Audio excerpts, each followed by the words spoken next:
The Hit List by Holly Seddon, published by Trapeze Books, and this is a thriller set across London from Hackney to Richmond, and also set in Godstone in Surrey.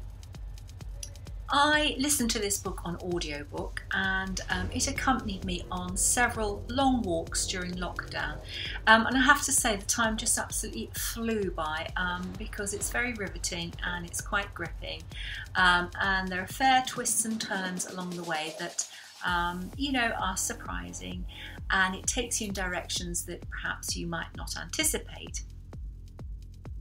So the book opens in 2021, which is kind of like our now, and Marianne is a grieving widow who lost her husband Greg in a cycle accident, you know, just a little while ago, and she's still coming to terms with his death. She meanwhile is taking the first tentative steps into a new relationship with Noah, and one day she finds herself looking through Greg's computer, and what she discovers there is absolutely horrifying. It seems that he was quite busy and active on the dark web, and of course anyone who dabbles, I would imagine, in the dark web is going to have their comeuppance. It's going to go dreadfully wrong. As she is trawling away in this rather evil place, she also discovers that her name is on a hit list, and that other people who are on that hit list with her, she discovers, actually have all died. And quite how they've died, she doesn't know, but she has her dreadful, dreadful suspicions.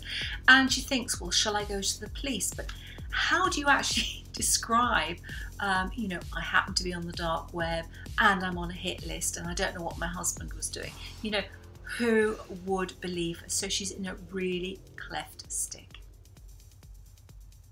Sam is another character in the book, and it seems she has come from Eastern Europe, and she is living in the UK illegally with her partner, who has some sense that she's probably not totally kosher, and she's being a very good mother to his son Joe.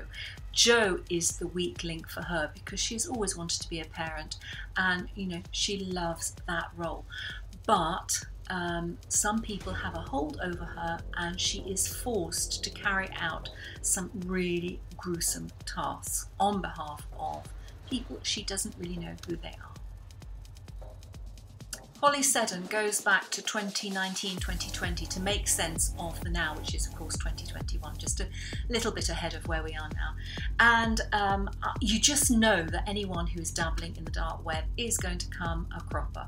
I have no idea how she did her research because it feels quite true to life as far as I would imagine.